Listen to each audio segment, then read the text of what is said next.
And my name is Tim Selden, and this is our weekly webcast called Find the Perfect Match, Recruit and Retain Your Ideal Enrollment. And I'm here with my friend and colleague, Clint Lausch from Ames. And I'll let Clint briefly tell you what he does, and then I'll circle back around and tell you a little bit about what we do, and then we'll get started with this week's topic. Clint? Awesome. Thanks, Tim. Hey, everybody, Clint Losh. And yeah, I'm the owner of Ames at getames.co. Essentially, we're an all-in-one marketing and admissions platform. We also offer marketing services. We kind of finally have that all-in-one solution for schools that they've been begging for years, and we finally got one. And that's what we're doing at Ames. Tim, do you want to talk real quick about what you're doing at the foundation? Sure. The Montessori Foundation might sound like all we do is work with Montessori schools, and certainly that's what we've done for years. But my background, like yours, is with helping private schools of all sorts, public, Catholic, parochial, whatever, Sudbury schools, all sorts of schools, large and small. And so we're a nonprofit school consulting and coaching organization that does all sorts of things, from strategic planning, institutional assessment, helping you prepare for accreditation, financial analysis of your budget and your debt, you name it, anything you want, from marketing to faculty development. And we're just happy to be here. My family founded a private school in Washington, D.C. I went there through the 12th grade, grew up surrounded by the heads of the major Montessori schools of Washington, and fell in love with the work. And like you, I know that running a non-public school is a lot of work. It's also an act of joy, of community. It's more than a job. And I think we're here today to try to help you continue to learn about all the different ways you can do a better job in building up your school's success. So today, I believe we're going to talk about, marketing and spotlighting those things that are other than your school's test scores and college admissions and college completion rates, all of which are important. We're going to talk about the soft side. In other words, for a lot of families, they're not just looking for the best school in terms of who will get my kid the best scholarship to college. They're looking at all the opportunities for social, emotional, artistic, emotional development. And there's a lot to that. And many, many schools recognize this. And we just want to share some of our own experience, our own observations, hear from you.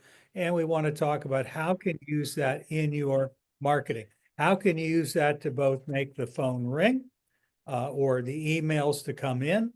And how can you use it to close the deal? Because to be candid, the average kid is probably not going to come to your school because you're going to teach them Latin better than some other school. They're going to come because they want to play baseball, or you have horses, or a swimming team, or you've got a great theater club, or you got an incredible maker space, or something that really captures their attention. It could be that you have a great school dog and the kids get to teach the dog new tricks. Who knows? But it's the non-academic side of Montessori, of private school life. So Clint, where would you like to start?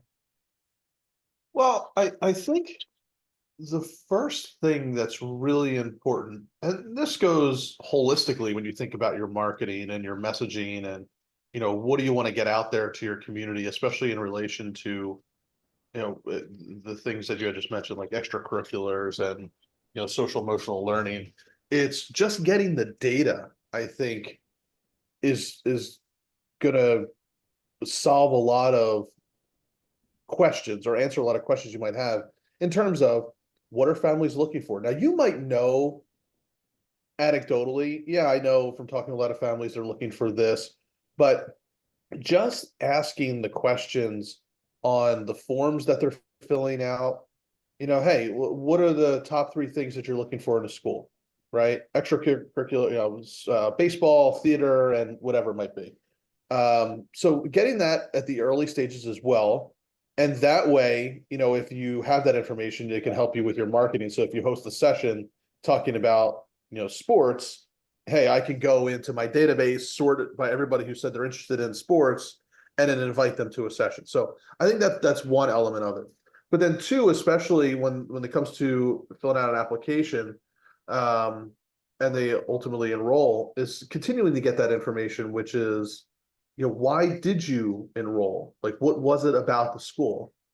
Get those top three things, and then put together a really nice spreadsheet showing those answers. And I think what you'll find is you might get very surprised about what those answers actually are. Again, you might know what they are, but let the data tell you. So I bring up that because then once you know, like, yeah, here's the real reason families are choosing our school. It's because of, our outdoor classrooms, and then it's because of, better, part of programmatic feature 2 and 3. Um, and then what I find is really important is making sure the whole school is on board with that as well. And here's what I mean by that. And I've had this example before, but it's a personal example for me, which is, again, choosing a school for my daughter. Um, and when, talking with the head of school, and he was like, and we're in a very, what I'll call, quote unquote, a competitive area of the suburbs of Philadelphia, where you just drive down the street and you've got every type of private school you could possibly want. And technically the top 2 or 3 public schools in the state. So, he's like, yeah, everybody has great academics here. You can't go wrong, but here's why families choose us. And, it was all about, we teach our kids, it was all about some of those soft topics, like you said, Tim, about being respectful, letting kids be kids. It was my daughter we were looking for there, and the admissions director was like, our girls, they don't wear makeup, and they're always all the way up to 8th grade, they're not wearing makeup. They're not going to grow up too quickly. So that was what they were really promoting. And when I say get everybody on board, from the head of school to the admissions director to the families to the teachers, they all knew what they stood for and why families choose them and why they're different than the school down the street, who's has got the same tuition, and they might offer different types of programmatic features. But here's why, they weren't trying to compete on sports, right? There's an all-girls school down the street where it's like the moment you go in there, they're like, you're going to get a Division I scholarship. Like, that's what they're promoting, right? That's not what this school, my daughter's school, was promoting. And so they're going to attract those that aren't necessarily looking for that. They're looking for exactly what they promoted. So my point being, again, is get the data, then get everybody on board. And that really can help build a powerful message.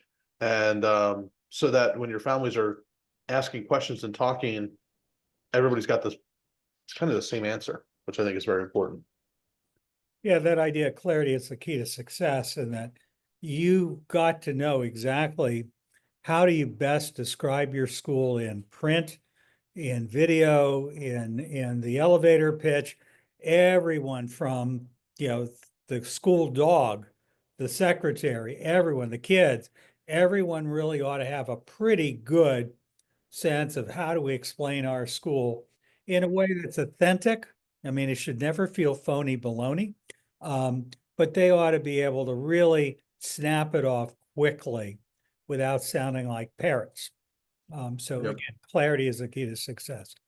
Wonder if anyone wants to get us started by just sharing something that you do that gives your school bragging rights. It could be you do an annual Shakespearean festival every year, or you have a youth orchestra and a performing arts center, or you might have a writing team, or you might have, a tennis team or an indoor swimming pool.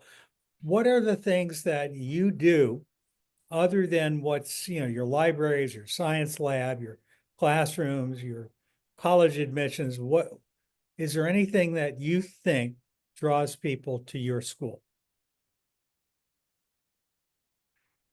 I would love to see you unmute and jump right in.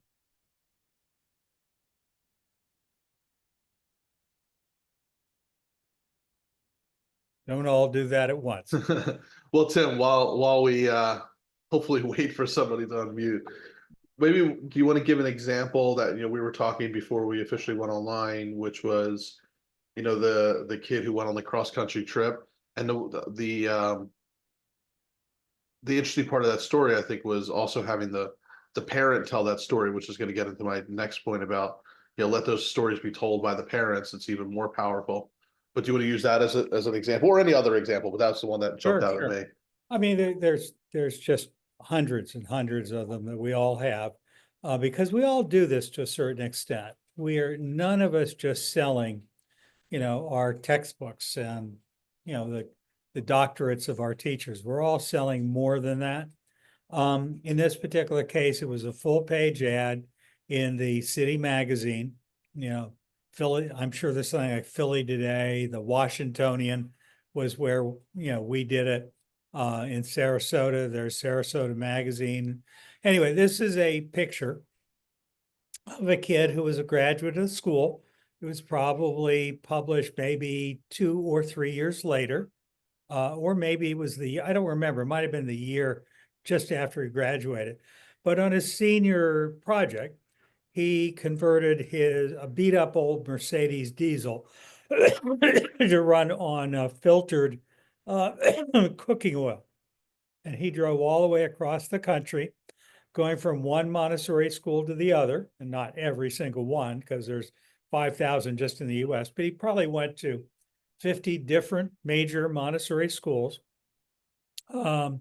And he explained to the kids what he was doing and why he was not using normal diesel fuel and why this was good for the environment, or at least they thought it was at the time.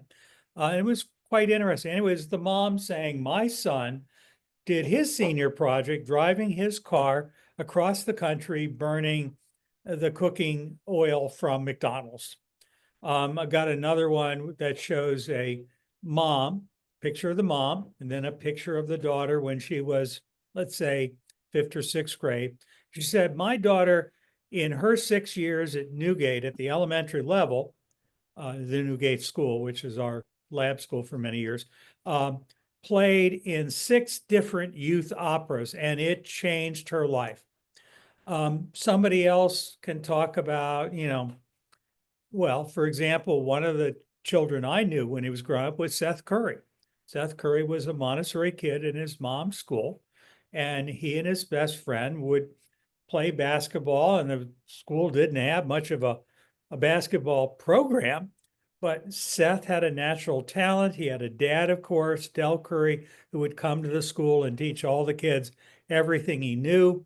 And Seth just really, really had a great time. He was a youth leader. I have a great picture of him on the cover of our magazine when he was about maybe 10 or 11 years old. He got the school parrot on his head, long before he became the NBA all-star that he is.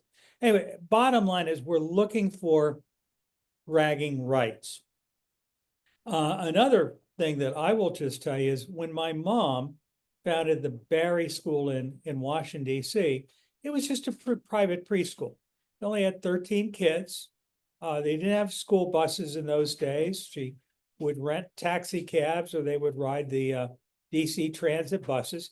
But in that very first summer, she started the school in April 1932. In the summer of 1932, she rented a farm in what's now Chevy Chase, Maryland. And she would have the kids take the trolley to the end of the line in those days, Chevy Chase Lake, and she would walk with the kids and some assistants to the farm, and they would spend the day working on the farm, collecting eggs, taking care of chickens, doing art projects, making butter, baking bread, and then they would go back exhausted and dirty at the end of the day. That is another example of bragging rights. Yet another example is in our kind of school, in Montessori schools, we do not want to interrupt the work cycle any more than we have to. That doesn't mean the kids are always sitting there silently. They may be sitting there asking a teacher for a lesson, or working with other kids, or reading, or painting, or doing all kinds of things, going out to the garden. But there is not an assigned time when you must go to art, you must go to music, you must do Spanish class or whatever.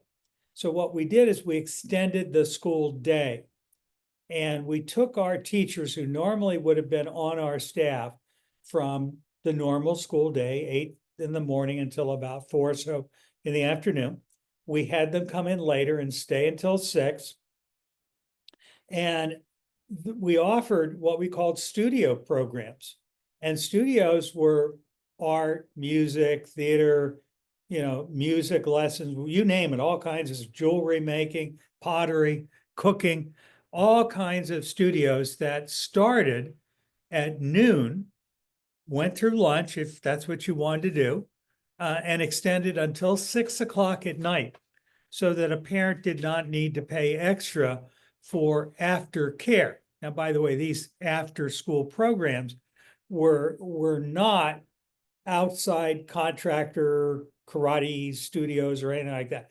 These were people from our community. Some of them were parents, most of them were teachers. Some were even older high school kids that were teaching a class. And they were like clubs, Boy Scout, Girl Scout. My daughter Caitlin and me, when I was a little kid, we would go to the barn every day at 2 o'clock, and we would take care of the horses. And at 6 o'clock at night, we'd walk out of the barn stinking of horse sweat, and we go home, and we were happy campers. And by the way, the same programs were used in the summertime. And if you don't have a big summer program in your school, we really highly recommend you do so, because why would you let your school sit empty during the summer just because your teachers need a break? They do. So don't use your teachers. In other words, work with the willing. Those teachers who want to work and enjoy it, great. Those people that don't, that's fine. We went to universities, went to public schools, went to other private schools.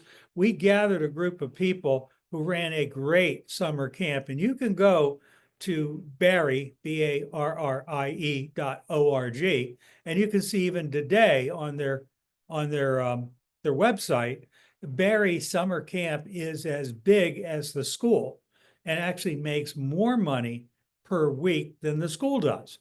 So I'm a great believer in summer camps to not only increase your total income, but also to be family friendly, so that a child can stay at the school and do something totally different from what they do during the school year, and that there can be income coming in. And by the way, you can bring in lots of kids from the outside who come in, like Burgundy Farm School in Virginia, Northern Virginia, does this for years, where they'll have these great camp programs for a couple of weeks. They pick up all kinds of kids for the school because they first met the school through the summer program. So these are just a few examples.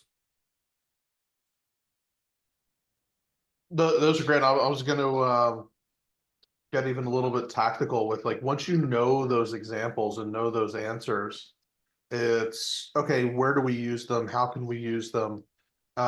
First, what I would recommend is, if you don't have the data already, doing some surveys. What were the top 3 reasons why you chose the school?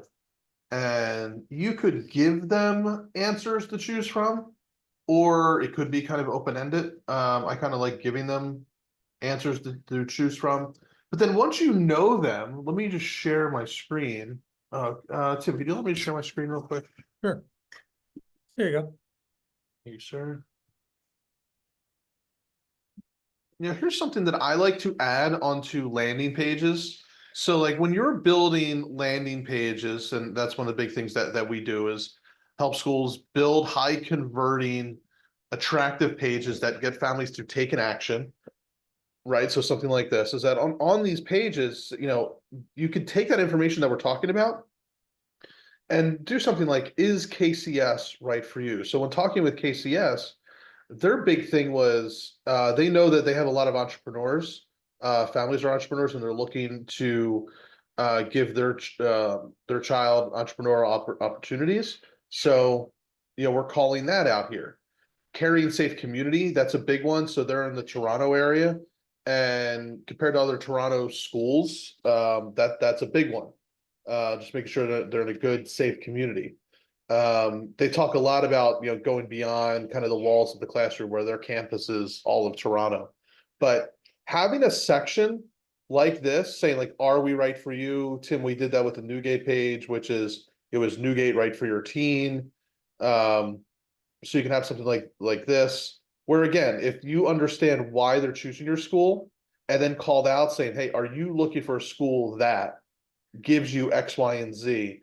Or yeah, are you looking for this type of school? And if you can envision a prospective parent reading this page and nodding their head and saying, yeah, this is exactly what I'm looking for, then they're going to certainly believe, excuse me, they're going to believe that what you have to offer is going to be right, is the right fit for their family. So tactically, I like incorporating this message into kind of like a two-part section on really any page, but we use them on landing pages, which is, are we right for you?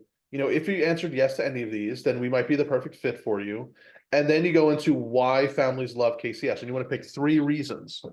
And this can be where if you have survey data from your families, what are those top 3 reasons? Well, here you go. This is where you want to put them, right? Same thing here. Why families love Newgate, top 3 reasons, right? So I think this is a really good model to mimic for any page, which is, are we right for you? And here's why families love us.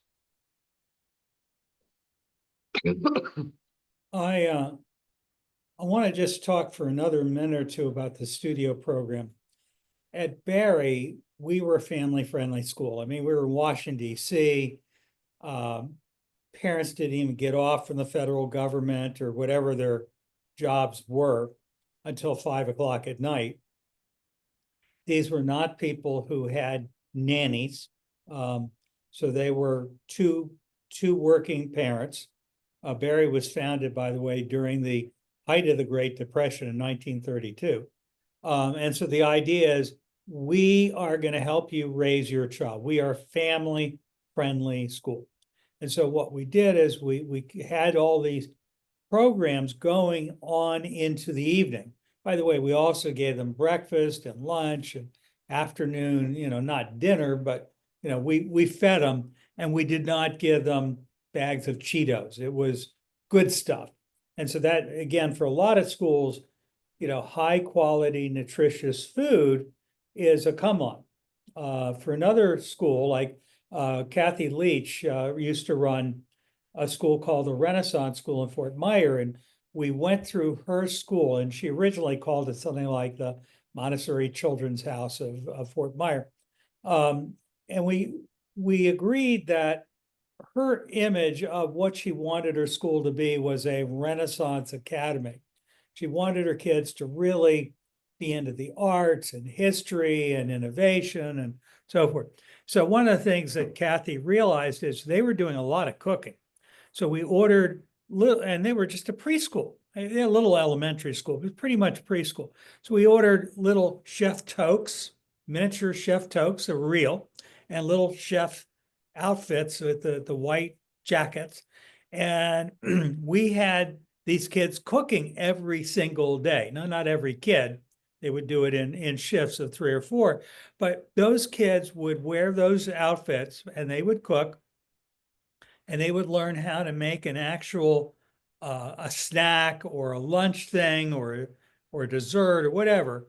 And they had a cookbook that they compiled, and they get parents involved, and the kids would serve food to the younger kids and serve food to the visiting parents and all kinds of stuff.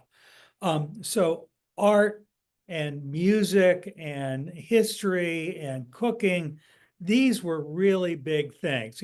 Again, regular artist easel, not those stupid plastic ones that everyone buys at Toys R Us, but real art school easels that were scaled down to little kids' size. And we taught them how to do quality art. And I don't know how many of you are familiar with the great German art company. I think it's called Markel, if I remember correctly. But they have the most amazing art programs. By the way, if you're interested, you can look up either Montessori art or Spramani, Spraumi, spramani.com. And my friend Elam Spramani is by far one of the best art educators for children under middle school that I have ever seen in the country. And she works with Montessori schools, non-Montessori schools, public schools. You ought to look her up if you're looking for bragging rights. Bottom line is, these after school studios and during the afternoon studios, and when I was a kid, we even had the art studio was open on Saturdays from about, I don't know, 11 o'clock until 4 o'clock. And without paying extra, people could come in and do art on the weekend. This kind of stuff really adds value to your school. And a lot of times that's the stuff that parents remember and the kids remember. And to piggyback on that, in terms of communicating that, giving parents information about it, and I showed you how you can use that on the website. The other thing I've seen schools do very successfully is also holding information sessions, tours, virtual information sessions about those specific programs as well, right? If they're big enough, popular enough, have an open house just for athletics, right? Hold an a virtual information session or virtual coffee talking about your theater program, right? If you know that these are the top reasons why families are considering you and you want to get them more information, it doesn't just have to be the big open house and the big tours. You can kind of niche down, if you will, and have, there's a school in Canada who I thought did an amazing job with this. And they did it by Zoom information sessions, and they held multiple every single month on a different topic, right? They had one topic, they did a Zoom session about financial aid and a Zoom session about their athletics and a Zoom, like all the core elements of their school. They were inviting families to these Zoom info sessions. Now, you don't have to do that, but I've seen that work really well. School down the street here, they have walk-in Wednesdays. That's like their general tour. But then they also have open house just for athletics. Like that's where I was thinking about that. They have a really great athletics program. And so they have an open house for athletics. So also being creative about hosting, different types of events or info sessions about those core elements of your school. Hosting something on a Saturday, right? Have a teacher run, if you have a really great STEM program, right? Take care, Shannon. Thanks for joining. I know there's one school that we visited with my daughter. They had a Saturday STEM session with a teacher, and they just did experiments and things like that. And it was a really fun thing to do. And that's another really great idea to just highlight your programs. Like Tim had said, showing those bragging rights and keeping families involved, understanding what you do, getting a better understanding of what you do. So I think it's a matter of like understanding why families choose you, letting the data. So I would say don't assume, even though you might know and you might be correct. Do some survey work, understand what are the top 3 or 4 or 5 reasons why families choose you, and then started injecting that throughout your website, your landing pages, your social media, making sure your teachers know, like, hey, did you know that like the number one reason families are choosing this is because of the entrepreneur programs that we have here, right? So when they're talking, they can ask that question or talk about that if they're talking with families. And then, like I said, hold some info sessions. Excuse me. So that's got some tactical or practical takeaways from, okay, what do we do with this information? One of the things that I notice is more and more parents do not want to fill out survey questions. I mean, they're boring and they're a pain in the That's butt. true. And so they might do the multiple choice, but we get asked to do that so often that even though I would always tell you do it, I mean, you definitely want to do that kind of thing, but don't limit yourself to that. If you were designing a new building, your architect would invite the community together to do what they call a charrette. And a charrette is a conversation where different stakeholders, students, parents, grandparents, alumni, teachers get together and they talk about, well, what is it you wish we could have in this new building? And what is it you want to avoid? And what would be great? And some of the stuff is impractical, but you tend to get information that's very different and much more honest and interesting than you would normally get if you just simply sent out a survey. A great believer in record these sessions, do them like we're doing this one now, and then do an analysis of the recording, which is easy enough to do. You can either have the recording transcribed. I mean, you could, for example, upload it to YouTube, and after a day or so, you'll have a subtitles will be automatically generated, which, they may not be 100% accurate, but they'll be pretty good. You can download that file, and then you can use something like artificial intelligence to say, take the attached, subtitle file, get rid of the numbers on the lines or the timestamp, turn it into a good transcript, and then analyze it to tell me what is it we're learning from what these people are saying. And it can be very helpful. I like that idea better. That's a good idea. One of the things that we do at the Montessori Foundation that I should shamelessly promote is quite often schools will be trying to improve their marketing or the quality of their admissions or just the sheer volume of the number of applications they're receiving. And one of the things that we do, because you can never see yourself the way other people see you, what we do is we do a whole series of either in-person or recorded Zoom conversations. Now, for example, you can imagine talking to the board, talking to the admin team, talking to the admissions director, talking to the head of school, talking to this year's graduating class or all the teachers. You can't do too many of these things.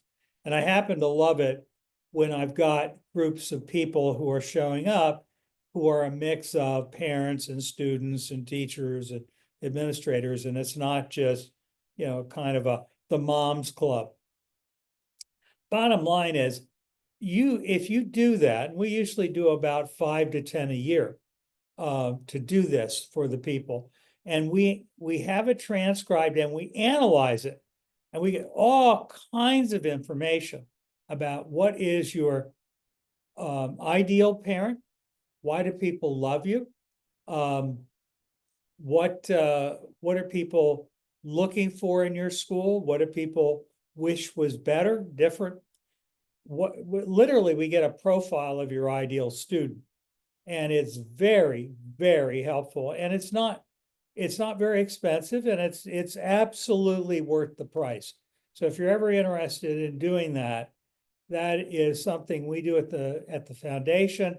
I know it's something that we can do with you, Clint, for your clients, and it just can be very helpful in terms of helping you to develop the right messaging and the right landing pages and the right website messaging. And I would just say it all comes down to messaging. I think that's one of the overlooked aspects of marketing in general. And what we're talking about today has to do with, understanding who you are and then how do we message it. So before you can, run those ads and write the blog post, if you can nail your messaging, that's really the foundation for all of the content that you create, all the messaging that you put out into the community. So yeah, I can't overstate enough how important the messaging is. Yep. anyone want to unmute and just talk to us about your own thoughts and experiences, or give us some examples of what you do?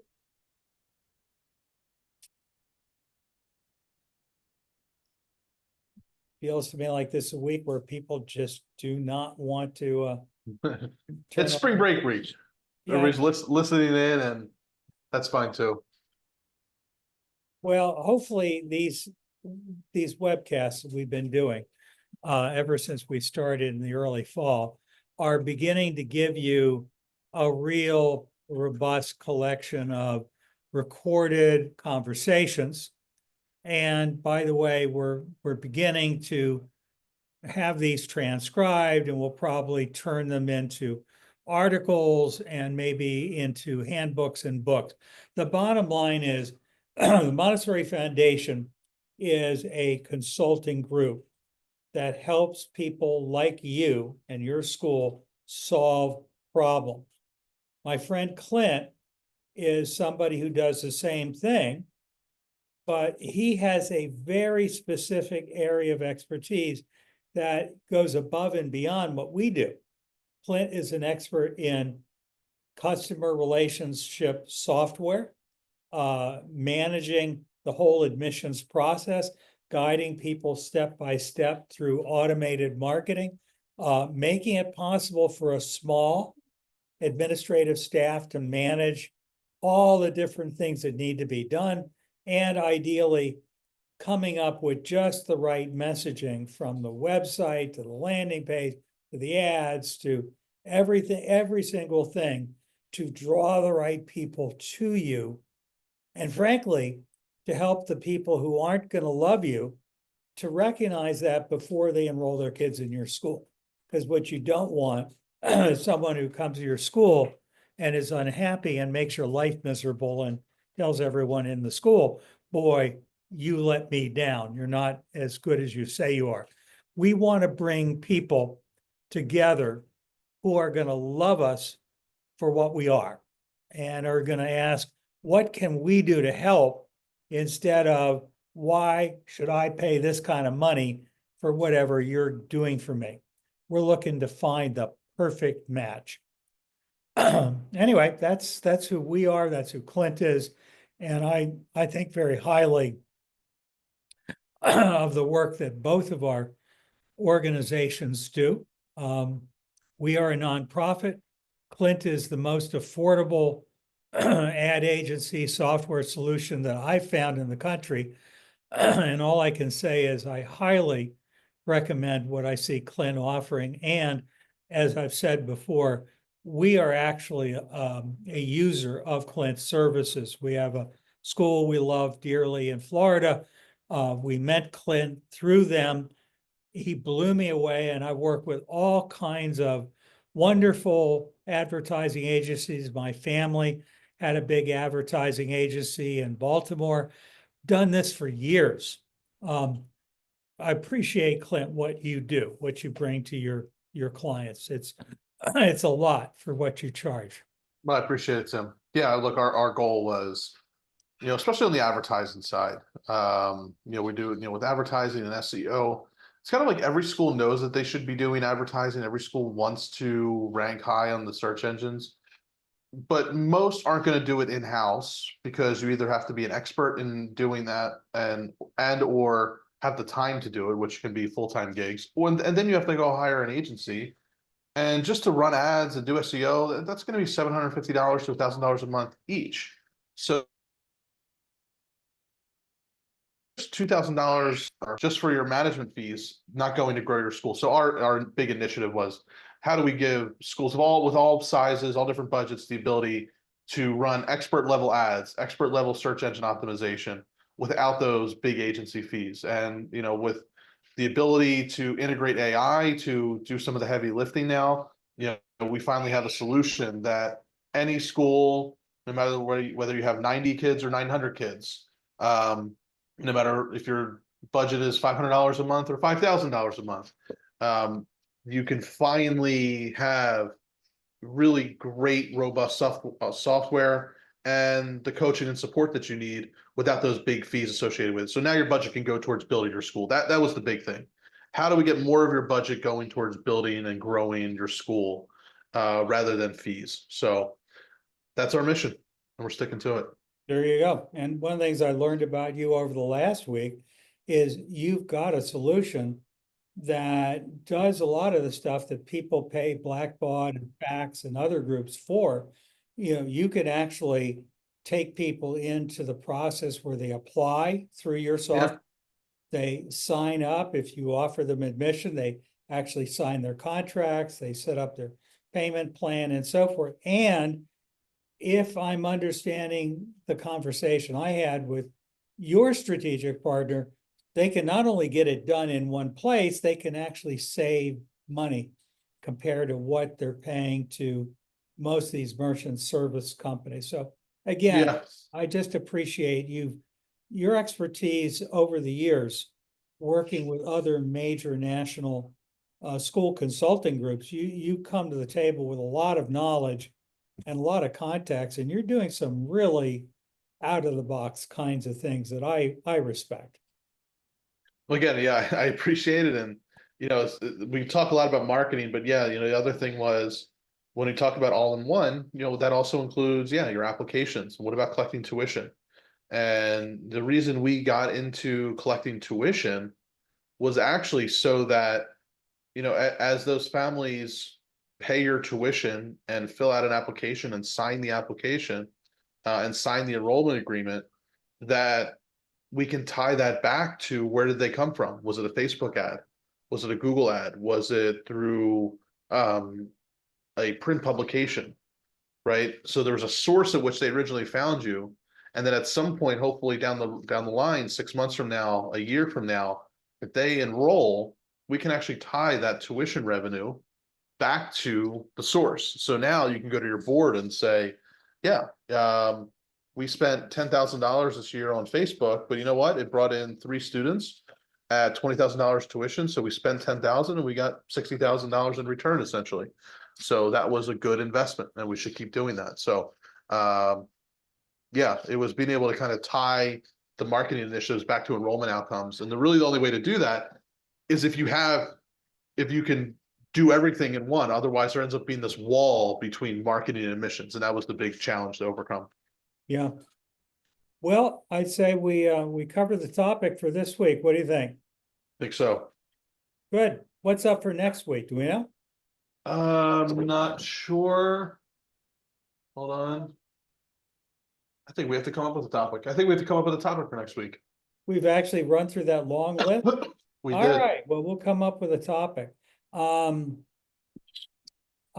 would suggest that why don't we talk about building out the journey from the first time they learn about you from a Google ad or a Facebook ad, all the way through the admissions process and the contracting process, and talk about, best practices, the way I would personally recommend that a school set up its enrollment agreement. I'm not a lawyer, not a CPA, but as a fellow head of school, I definitely have thoughts about what works and what doesn't work, and how you can do a better job of collecting tuition. And maybe we can get some more information about how what you're doing within the AIM software.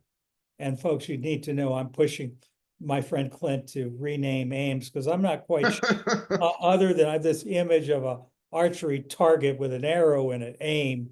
I'm not quite sure what it means. I know what the acronym stands for, but I think that, it doesn't tell We'll me get there. this is a school solution issue. Anyway, the bottom line is I like what you do, I like your work, and I'm happy to spend time with you, Clint. I appreciate it. All Well, thanks right. everybody. We'll And see you next week. we'll see you next week.